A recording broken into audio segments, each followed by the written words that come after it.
Everybody, it's Stacy. Today I am here to show you just a quick way that I put on my makeup and some of the products that I use in my everyday look, shall we say. First, I just need to get my hair kind of clipped up away from my face. I have already put on a moisturizer that I use every day. It's a go-to moisturizer. But I will tell you, after I get out of the shower, I always wash my face in the shower and clean it, exfoliating and a lot. But this is my go-to product that I have been using for a few years now. That it is the Garnier Skin Active Soothing 3-in-1 Moisturizer. This has been a life changer. This stuff is a really thick mask. I use it sometimes just as a moisturizer and leave it on, or sometimes I'll go ahead and I'll do the mask and wipe it off. But I have really dry skin, so I do have to clean and exfoliate and moisturize, and this tends to be one of the better products that I have found. Even with the expensive stuff, this seems to be a lot better. But give it a try. It's the Skin Active by Garnier, and it's the Soothing 3-in-1 Moisturizer. It's a day-night mask. It's 96% naturally derived ingredients, and it's made with the rose water. Really good stuff. I let that sit on. Usually I'll put it on and sleep with it on, and then in the mornings when I get up, I will use Aloe, my go-to product. This is just the active Hydration Active Beauty Fluid Lotion. It's just an original formula. I picked it up literally at the dollar store, and this has been gold, really, as far as moisturizer for me. I do get the Sephora box and the BoxyCharm and the Glossy box, and they do send a lot of moisturizers, primers, things like that I try. I always go back to this. This just seems to work great with the Garnier mask moisturizer. I have to have both, but they definitely work fabulous together. My primer that I use on my face every day, this is the Dr. Brandt. It's the Luminizer Primer Base. It is gold. I mean, this is really good stuff. And it doesn't take much, and it's a tinted color, so it does tend to hide a little bit of the rosacea or breakouts or redness or even freckles a little bit better. But my makeup will stay on 16, 20 hours without a problem. And I don't know if anybody knows, but I am a nurse, and I work at a hospital, so I work 12-hour shifts. And the more I can get on and stay on, the better. Because I don't want to have to go back and play with it or mess with it or freshen it up and do all those kind of things while I'm at work. And I wash my hands a lot during the day, so I don't want to be touching my face and doing all that kind of stuff a lot either. But this really gets things stuck on there for a good, I would say 12, 14 hours. I really have no issues.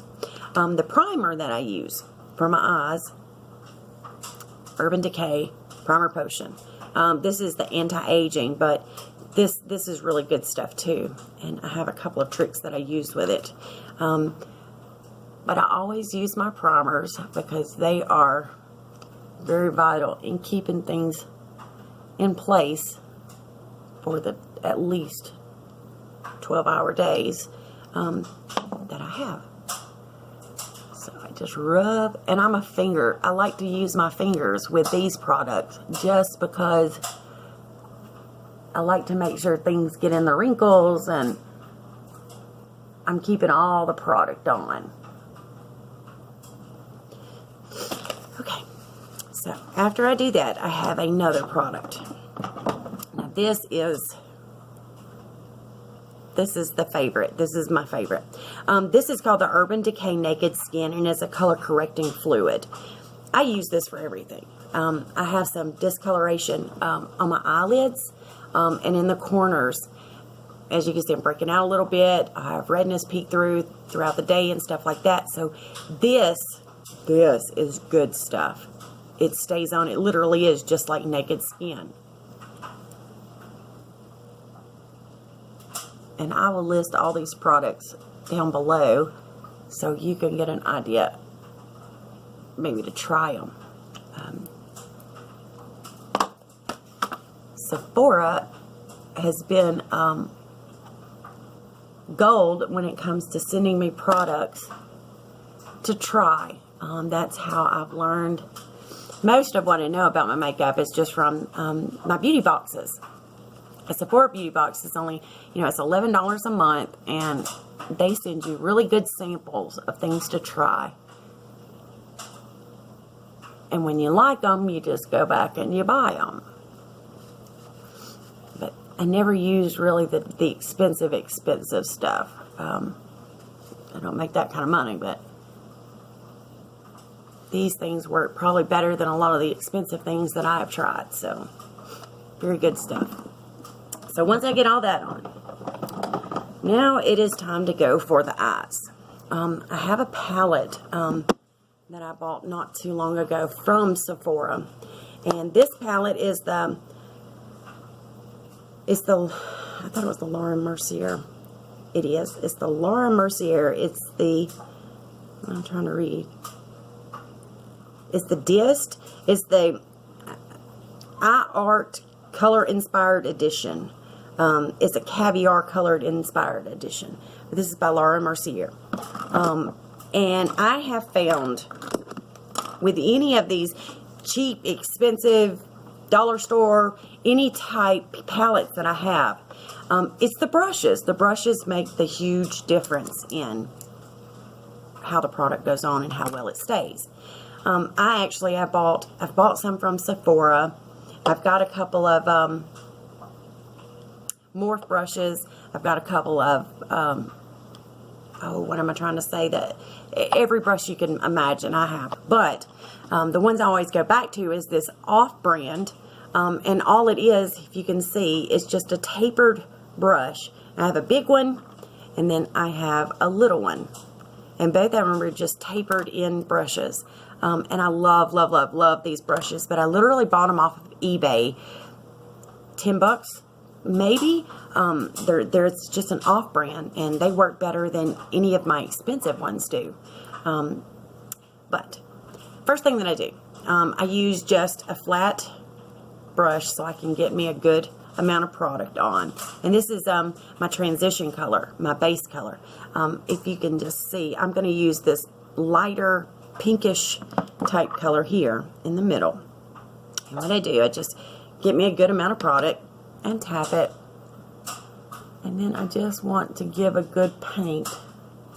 This helps all of my primer do its job and keep everything on my eyes, not smearing away or anything like that. It just keeps everything in place a lot better.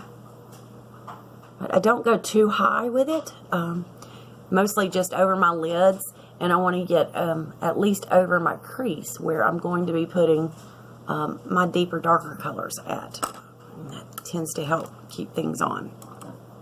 So for my darker shade, I'm going to go with this over here in the corner, and it's a little bit of a metallic look. Along with this, I'm going to be using this darker brown. It's kind of almost a reddish brown type color. But those are two of my favorites that I always go back to. And for me, I have very, very hooded eyes.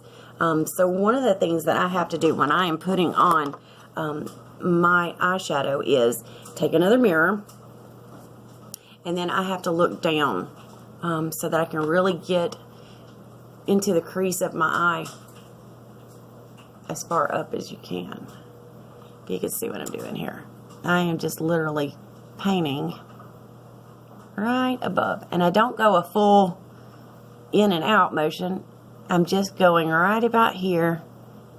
No, this lighting is horrible. If you can see a little better here. If you can tell, I'm going right above and get a good line above my crease. Right in there. And then I use the other side. Same way. I got to look down.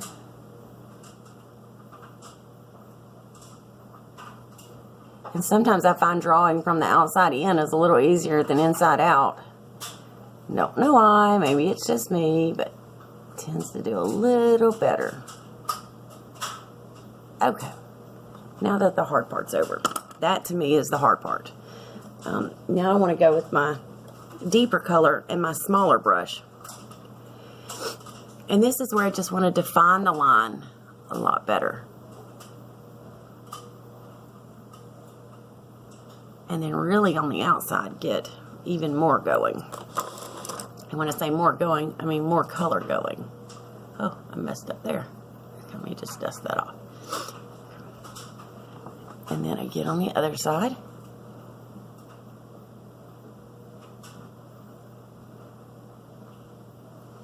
There we go.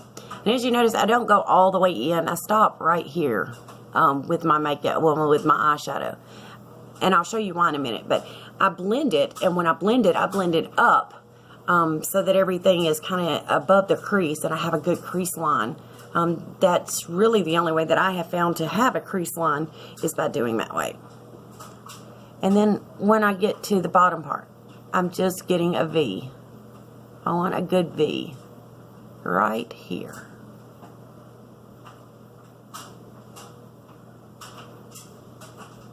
And on this, I literally do have to draw inside out. And when I say inside out, I'm starting at the outside and I'm drawing in. And I want to get a good V. Just a good V. Yes. Okay. I've got my V. And now I take a blending brush and I blend everything up. Up, up, up, up, up, up.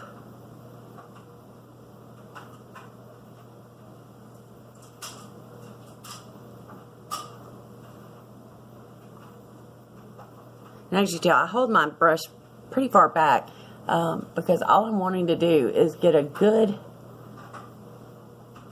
motion going to blend everything up, up, up as good as I can do it. And I'm one of those people, I never get the outside done very well, shall we say. So my trick, Q-tips. And what I'll do is I'll take my Q-tip and just run it. And while I'm doing that, I'm just twisting it in a kind of a twisty motion just to try and get that upward look going. Because with hooded eyes, especially if you have your makeup way far out here, you know, too far out, it makes it droopy. You don't want droopy eyes. So you have to go back and you have to, people like me, I can't draw perfect lines. So I have to improvise to make perfect lines. And I have found when I take the Q-tips and just wipe things out right in here, I get a better, much better effect. Much, much better effect going. Okay. So that's a little better. Now, this is where I usually do my eyebrows. Eyebrows. You know what? I'm going to go ahead and stop here and come back for the eyebrows. Be right back.